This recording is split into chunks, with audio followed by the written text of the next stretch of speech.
चलो बेटा थोड़ा सा रिवाइज कराते हैं। मान लो ऐसा ट्रायंगल एक दिया हुआ है और जहाँ पे कोई एक्सटेरियर एंगल भी बना हुआ है। हम लोगों को हर एक क्वेश्चन में, जो भी अब मैं क्वेश्चन आप लोगों को बता रहा हूँ, हर क्वेश्चन में वेरिएबल की वैल्यू निकालना है। एक्स है तो एक्स, वाई है तो वाई। तो अगर फॉर एग्जांपल मान लो यहाँ पे ये हमारा एक्स है, ये है हमारा एंगल 60 डिग्री का, ये हमारा वाई है और ये एंगल है हमारा 70 डिग्री का। हमको एक्स और वाई की वैल्यू निकालना है, ठीक है। तो अब ये चीज़ें जब तक अपने को एकदम दिमाग में अच्छे से नहीं जा रही है कि ये कौन से टाइप के एंगल है, ये कौन से टाइप के एंगल है, तब तक हम लोगों को ये क्वेश्चन कभी नहीं आ सकता, ठीक। ये हमको जब तक दिमाग में नहीं जाएगा कि angle 1 and 2 are which type of angle, ये जिसके दिमाग में गया है उसको ये क्वेश्चन सॉल्व करना आसान है। लेकिन जिसको यही अभी तक नहीं समझ में आ रहा है कि यार वर्टिकली अपोजिट कौन सा रहता है, लीनियर पेयर कौन सा रहता है, उसके लिए ये क्वेश्चन सॉल्व करना बहुत मुश्किल, नहीं जमेगा, ठीक है।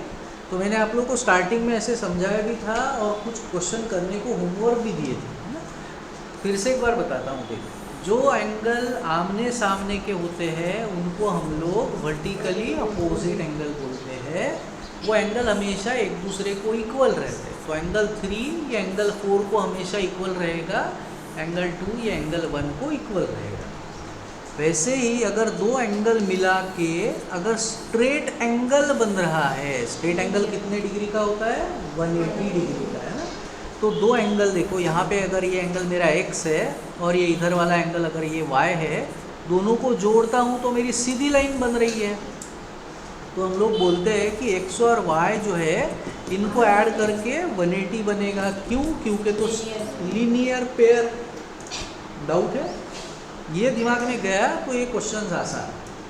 और इम्पोर्टेंट एक थ्योरम बताता हूँ जो हम लोगों ने पहले भी देखा हुआ है कि अगर किसी भी ट्रायंगल में ये वाला जो एंगल है एंगल 1, ये कौन सा एंगल है, इसको कौन सा एंगल बोलेंगे हम लोग, एंगल 1 एक्सटीरियर एंगल है।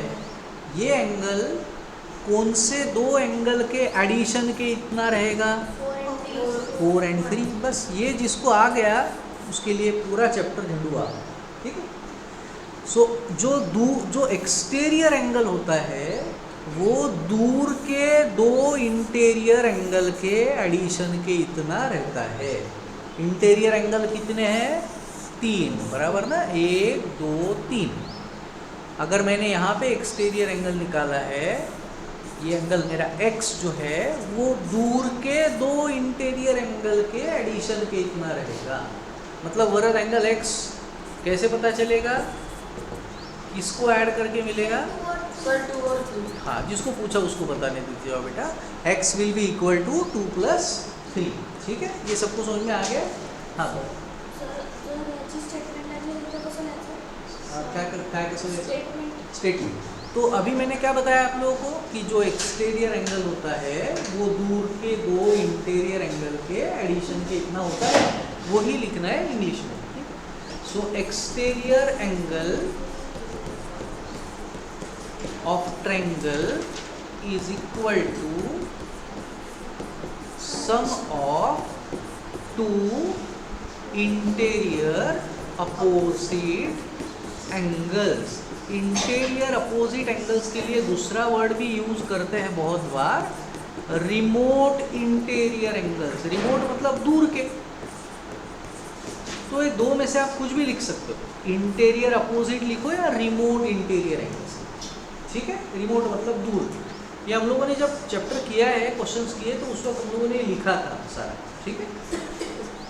कुछ पूछना था तो मैं अब अगर मान लो ऐसा कोई क्वेश्चन है जिसमें कि ये 3 एंगल हमको दिया है, ये x है, ये 2x है और ये 5x है, हमको x की वैल्यू निकालनी है।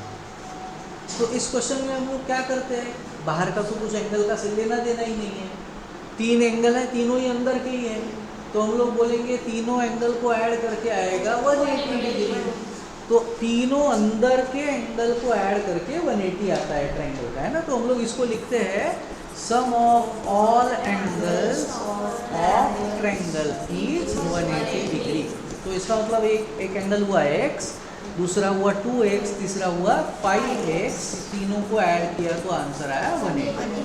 अब ये 1x है ना, x मतलब 1x, तो 1x और 2x मिला के कितना हुआ 3x में 5x 8x इक्वल टू 180। अब 8 और x के बीच में क्या है, तो मल्टीप्लाई वाली संख्या यहाँ आके क्या होगी, जो भी करेंगे डिवाइड करके जो आएगा वो अपना आंसर रहेंगे।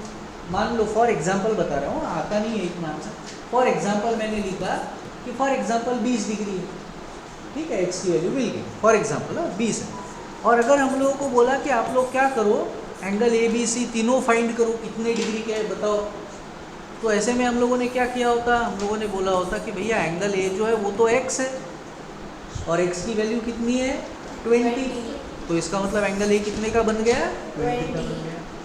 एंगल बी जो है वो कितना है 2x है, मतलब 2 इंटू एक्स है, तो 2 इंटू एक्स की क्या वैल्यू है 20, सो 2 इंटू 20 करके फिर एंगल बी कितना आया 40, एंगल सी कितना है 5x है, तो ये होगा 5 इंटू एक्स, सो 5 इंटू 20, ये कितना है आंसर 100।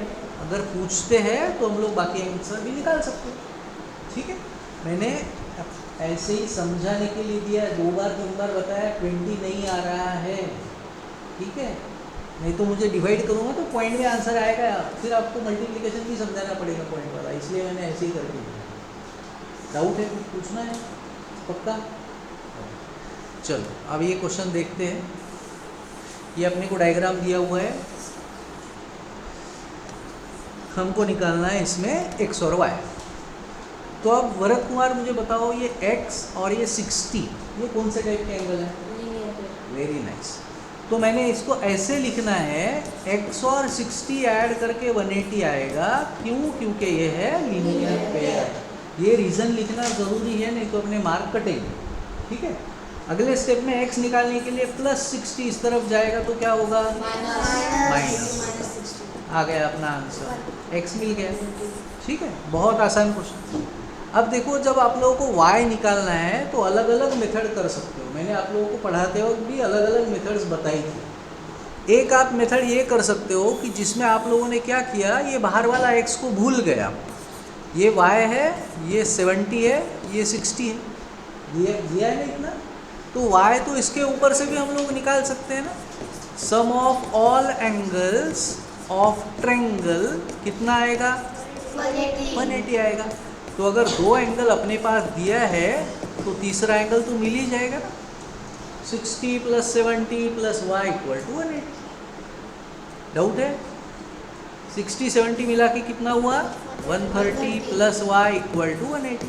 अगले स्टेप में प्लस 130 इधर जाके क्या होगा माइनस होगा, तो अपना y का आंसर कितना आया 50 आया। एक तो ये कर सकते हो, या तो फिर इसके जगह आप दूसरी मेथड ये भी कर सकते हो कि आपने क्या किया, दूसरा फंडा किया, ये x है यहाँ पे दिया हुआ, ये y है और ये 70 है, बराबर ना, ऐसे ही है ना डायग्राम, देखो ठीक है ना। 60 का मैंने छोड़ दिया क्योंकि उसको यूज़ नहीं कर रहा, दूसरे मेथड बता रहा हूँ, इसलिए 60 को मैंने लिखा नहीं है तो 60 वहाँ। x की हम लोगों ने वैल्यू निकाल लिया है क्या? निकाल लिया है। अब मुझे बताओ, ये जो एंगल है 120 डिग्री का, ये कौन से 2 एंगल को ऐड करके मिलेगा? 70 और y ऐड करके मिलेगा ना। हम लोगों ने प्रॉपर्टी यूज़ किया ना, थोड़ी देर पहले मैंने आप लोगों को बताया था कि जो बाहर का एंगल रहता है वो दूर के 2 एंगल को ऐड करके मिलता है, बराबर ना। तो ये प्रॉपर्टी यहाँ लग सकती है। फिर मैं लिख सकता हूँ कि एंगल x जो रहेगा वो y + 70 करके मिलेगा, बराबर ना, ऐसे लिखेंगे ना। इसका रीज़न क्या लिखूँगा मैं, कि जो बाहर का एंगल होता है वो दूर के 2 एंगल के एडिशन के इतना रहता है। तो क्या है प्रॉपर्टी हमारी कि exterior angle of triangle is equal to sum of sum of 2 interior opposite angles. तो अब x के जगह x की वैल्यू डाल देता हूँ, x की वैल्यू है हमारे पास 120 = y + 70। अब y निकालने के लिए +70 इस तरफ जाएगा तो क्या होगा माइनस हो जाएगा। y कितना आया? देखो तो y निकालने के लिए ये दो में से आप कोई भी एक मेथड कर सकते हो, या तो ये करो या तो ये करो, दो में से कुछ भी कर सकते हो। डाउट है? Okay, clear? क्योंकि ऐसे क्वेश्चन फिर आप लोगों को मैंने कल भी दिए थे, जो आप लोगों ने नहीं किए तो आप लोगों को करना है, ठीक है? और देखो बोल सो मैं क्या म्हणतो,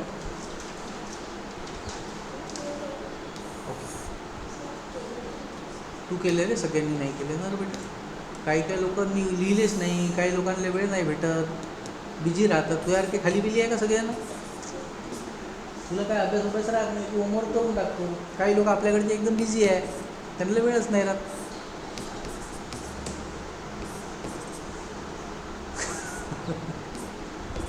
मजाक करते हो, सीरियसली बता लो. चलो, तो कुछ लोग रह गए थे करने और कुछ लोग आ नहीं रहे थे. फिर से हम लोगों को x और y निकालना है. तो कौन बताएगा क्या करना चाहिए करके? सार्थक कुमार, सार्थक कुमार बताओ क्या करें? हाँ, ऐकून आहे? हाँ, x और y दोनों वैल्यू फाइंड करना है. तो तू बता कैसे स्टार्ट करें, तू बता दिया, मैं लिखते रहता हूँ. ठीक है, तो क्या लिखूँ बोलना.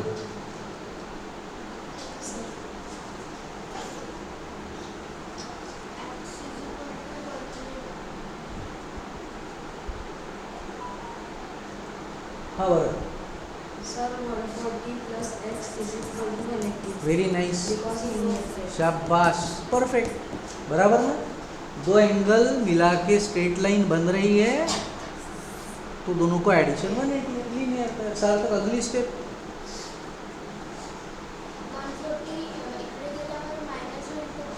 तो फिर क्या लिखूँ?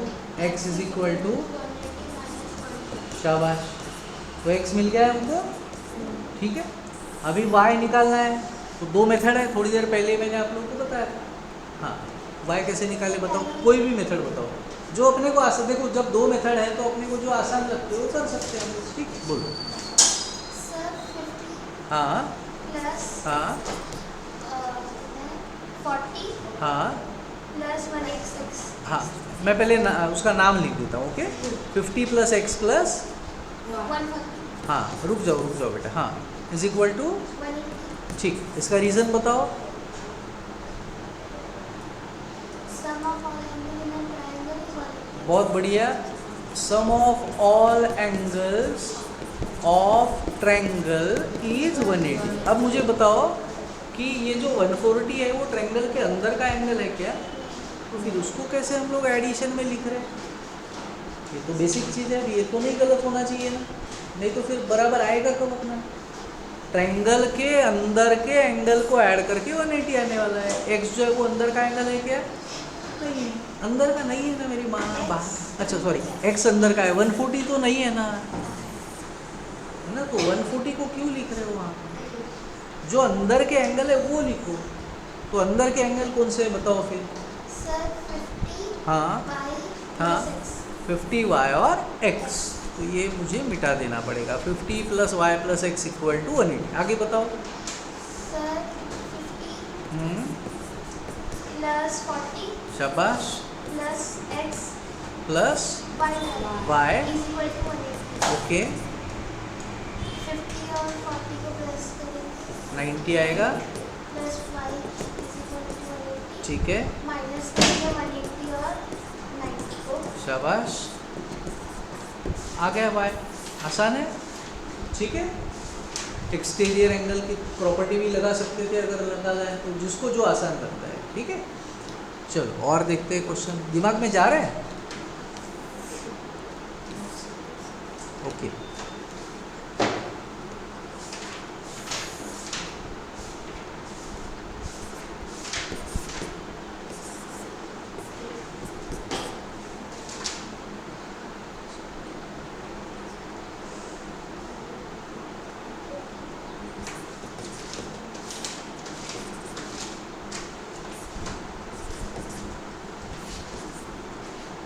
फिर से वही है, एक्स और वाई फाइंड करना है.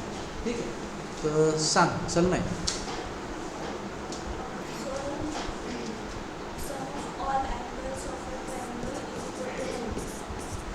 तो sum of all angles of triangle is 180 अगर करना है तो फिर अनन्या बताओ, ये प्रॉपर्टी अगर मुझे यूज करनी है तो मैं क्या लिखूँ अंदर?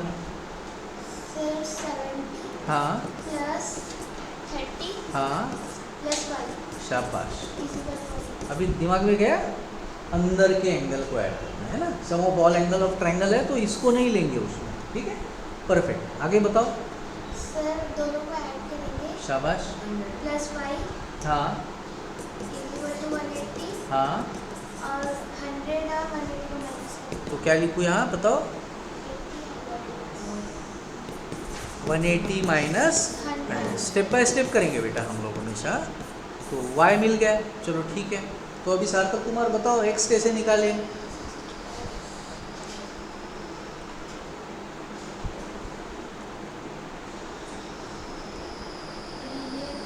शाबाश, बताओ फिर स्टेटमेंट कैसे करें? 70 प्लस x इक्वल टू 1 शाबाश, बहुत बढ़िया। 70 प्लस x दोनों एंगल मिला के स्ट्रेट लाइन बन रही है। 70 plus x equal to 180 linear pair. ये रीज़न बहुत इंपॉर्टेंट है, यहाँ पे ये रीज़न बहुत इंपॉर्टेंट है। नहीं लिखेंगे तो हाफ मार्क यहाँ माइनस हो जाएगा, हाफ मार्क यहाँ माइनस हो जाएगा, ठीक है, इंपॉर्टेंट है। आगे अब आगे वाला पार्ट तो झंडू हुआ है ना। ये 70 गया इधर, क्वेश्चन खत्म हो गया। 180 प्लस 70 का माइनस 70 हो गया, x की वैल्यू आ गई 110। बताओ डाउट क्लियर? चलो ठीक है, और देखते हैं।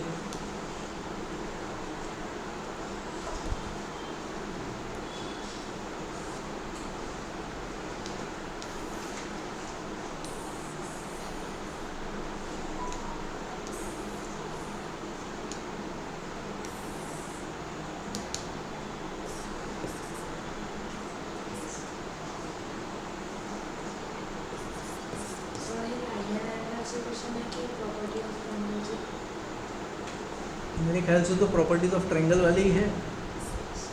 सर मैं टेस्ट करूँगा हाँ और सर टेस्ट में लो, चलो इसमें अपने को x और y फाइंड करना है बेटा फिर से। हाँ, x एंड y, ठीक।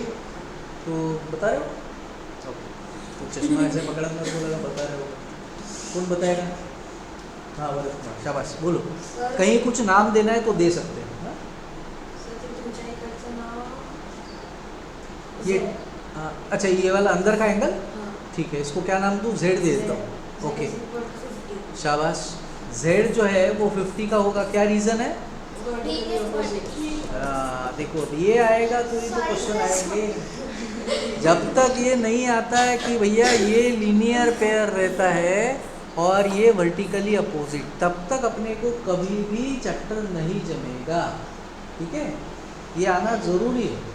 जैसे इंग्लिश तभी आएगा जब अपने को ABCD पढ़ना आता है, तो वैसे ही मैथ्स तभी आएगा, ज्योमेट्री तभी आएगा जिसको ये समझता है कि वर्टिकली अपोजिट एंगल किसको बोलते हैं। ये वर्टिकली अपोजिट हुए जो हमेशा इक्वल रहते हैं और दो एंगल मिला के स्ट्रेट लाइन बनती है, तो ये एंगल होते हैं लीनियर पेयर। इनका एडिशन 180 होता है।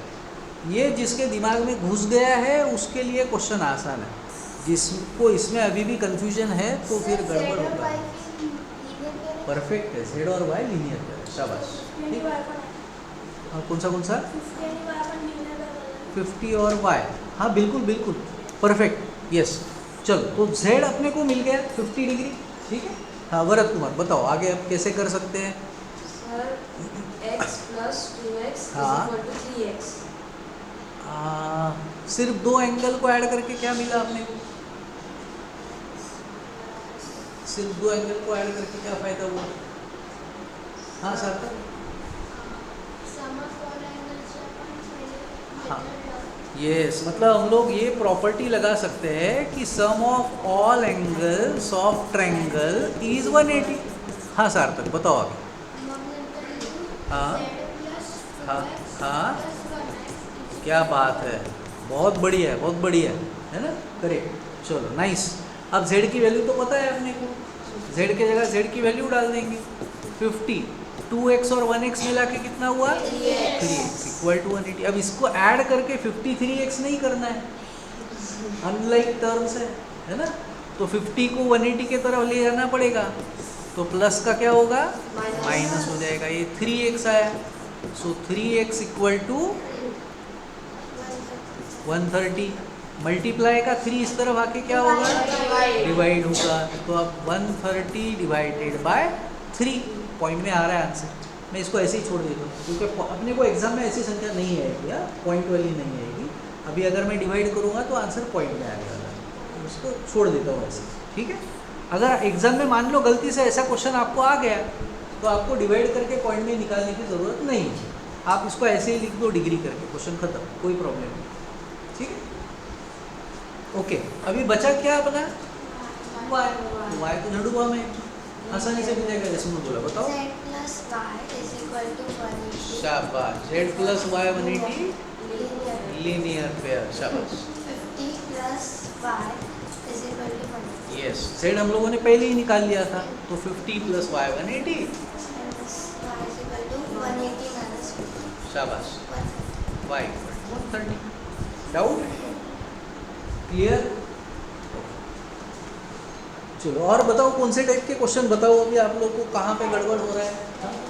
डायगोनल वाला, चलो डायगोनल वाला क्वेश्चन बता रहा हूँ बेटा।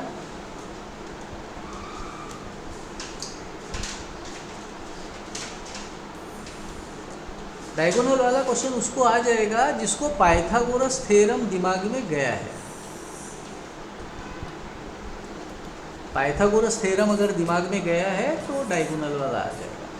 पाइथागोरस थ्योरम क्या है कि किसी भी राइट एंगल ट्रायंगल में, अगर कोई भी राइट एंगल ट्रायंगल है, राइट एंगल के सामने की जो साइड होती है उसको हम लोग यस, और बाकी की जो दो साइड है उसमें किसी को भी बेस और हाइट ले सकते हो, या फिर वन साइड और सेकंड साइड बोल सकते हो।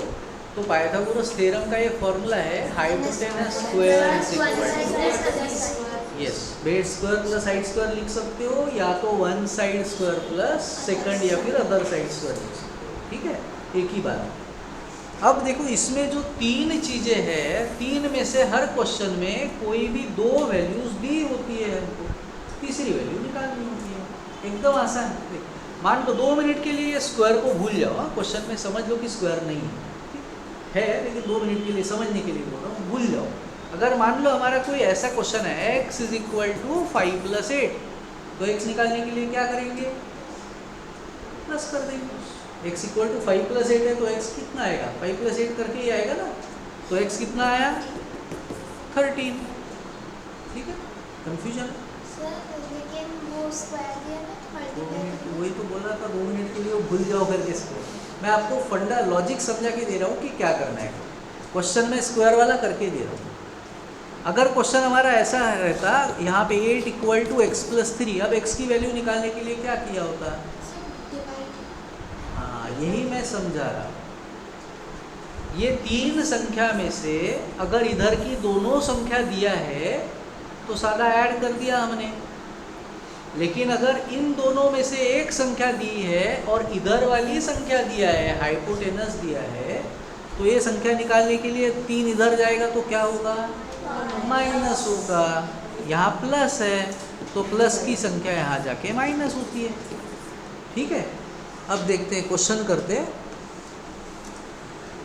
अब अगर मान लो ऐसा क्वेश्चन है कि इन अ रेक्टेंगल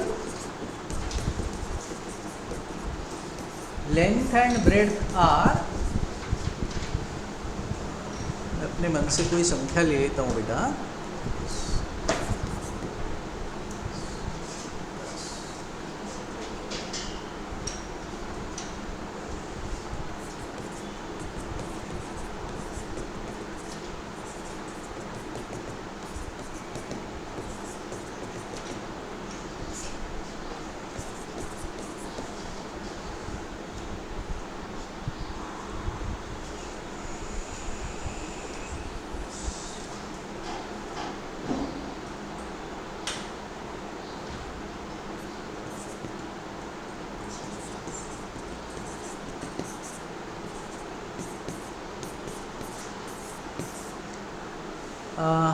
चलो एक मैंने संख्या ले लिया 10 और एक मैंने संख्या ले लिया 24।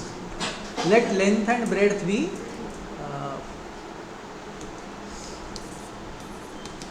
let length and breadth be 24 and 10 centimetre. Respectively. Respectively का क्या मतलब होता है कि पहली वैल्यू जो है वो किसकी है, लेंथ की है, और दूसरी वैल्यू जो है वो किसकी है, ब्रेड्थ। ठीक है, अब फाइंड करना है डायगोनल। तो रेक्टेंगल, रेक्टेंगल मैंने निकाल लिया, रफ डायग्राम हम लोगों को निकालना होता है, रेक्टेंगल निकाल लिया। रेक्टेंगल का हर एक एंगल कितने डिग्री का होता है, 90 डिग्री का होता है। हमेशा याद रखो, रेक्टेंगल और स्क्वायर ये दो डब्बे ऐसे हैं इनके हर एक एंगल 90 का रहता है। अब मैं इस ट्रायंगल में पाइथागोरस लगा सकता हूँ। मैंने लिया इन ट्रायंगल ADC, मैंने बोला कि एंगल D जो है वो कितने का है, 90 का है। ये कहाँ से लाया 90 हमने, क्योंकि angle of rectangle is of 90 degree. तो जब 90 है तो मैं लगा सकता हूँ पाइथागोरस थ्योरम। पाइथागोरस थ्योरम तभी लगता है जब 90 डिग्री का एंगल हो। इसलिए ये लिखने के पहले हमको ये लिखना ज़रूरी है कि कौन सा एंगल 90 का है और कहाँ से आया है। ठीक है, रीज़न लिखना ज़रूरी है। सो पाइथागोरस थ्योरम लगाया, मैंने फॉर्मूला लिखा, hypotenuse square is equal to one side square plus other side square. Hypotenuse का नाम कौन बताएगा मुझे, सर कर बताओ। हाइपोटेनस का नाम नहीं समझ में आ रहा है? अभी 2 मिनट पहले ही मैंने बताया हाइपोटेनस किसको बोलते हैं। एवरथ हाइपोटेनस कौन है इसमें, AC, ANEC नहीं, AC, this is the hypotenuse. अभी 2 मिनट पहले बताया था कि जो 90 डिग्री का एंगल होता है उसके सामने के साइड को हाइपोटेनस बोलते हैं। ठीक है, अभी समझ में आया? मुंडी हालत जाना थोड़ी, नहीं समझ में नहीं मुझे। चलो, तो हाइपोटेनस की जगह उसका नाम लिख दिया, AC square equal to one side और अदर साइड मतलब कौन सी है फिर, AD एंड CD। ठीक है, किसी को भी पहले लिखो, किसी को भी बाद में लिखो। स्क्वायर है, मैंने लिखे स्क्वायर। ठीक है, अब सबकी वैल्यू डालता हूँ, 3 में से 2 पता है, 1 निकाल ली। तो जो पता है वो वैल्यू डाल रहा हूँ। AC पता है क्या, नहीं पता है ना, तो AC को ऐसे ही रख दिया। AD पता है क्या हमको, तो उसकी वैल्यू डाल दिया। स्क्वायर करना है, ये हो गया 24 का स्क्वायर। यहाँ तक डाउट है तो बताओ, कुछ भी प्रॉब्लम है तो बताओ।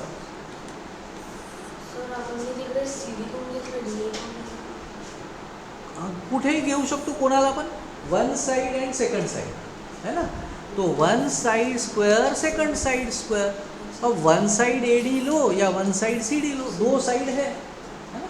तो किसी को भी, किसी का भी नाम पहले लिख सकते हो, कोई प्रॉब्लम नहीं। हाइपोटेनस के जगह AC ही लिखना पड़ेगा।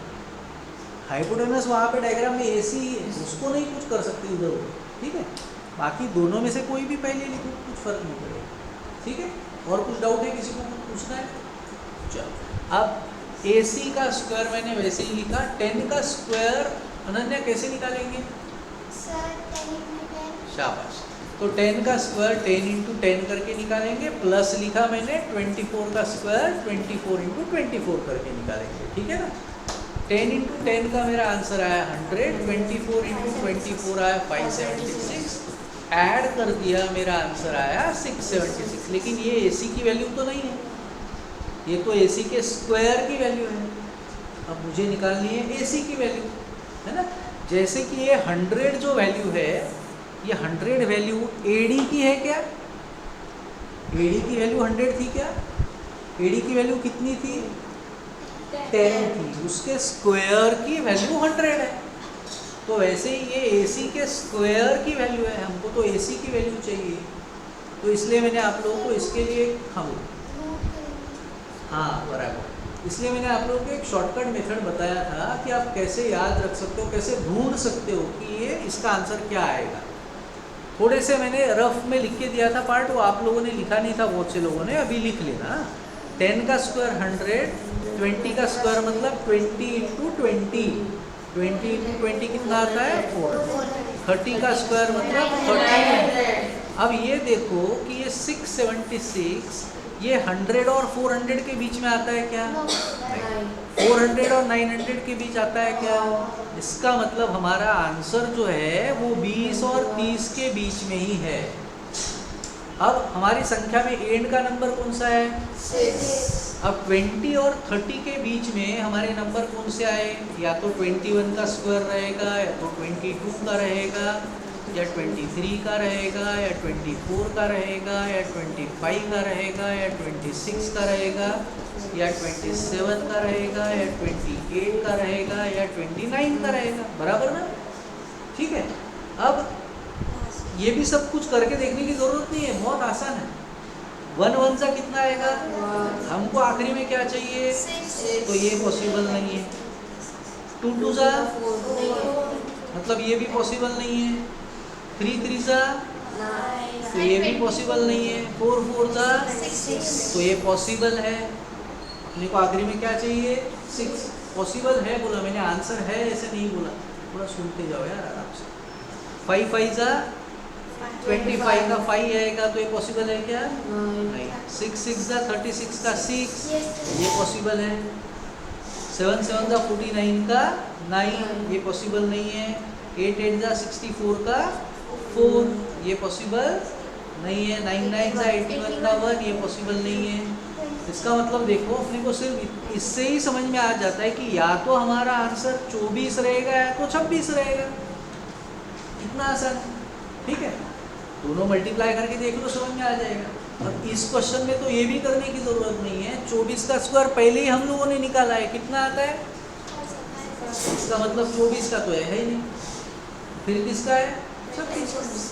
ठीक है, इसमें भी मैंने और एक शॉर्टकट भी बताया था कि ये सोचो कि ये 676 ज़्यादा करीब किसके है? 900 के ज़्यादा करीब है कि 400 के? वो जो नंबर रहता है, अगर हमको ये पता चल गया कि ये नंबर 400 और 900 के बीच में है, ज़्यादा अगर करीब 900 के बीच पास में आता है तो हमारा आंसर 30 के करीब वाला होगा। जिसको ये नहीं समझ में आ रहा है कि यार किसके करीब है, तो वो डिफरेंस निकाल के देख सकता है। 900 में से 676 माइनस करो और 676 में से 400 माइनस करो, किसके ज़्यादा करीब है आपको समझ में आ जाएगा। 400 से कितना डिफरेंस है उसका? 276। और 900 से कितना है मैं निकाल लेता हूँ, 224। तो किसके ज़्यादा करीब है? 900। मतलब अपना आंसर भी 30 के करीब वाला है। मतलब कौन सा आंसर है? 26।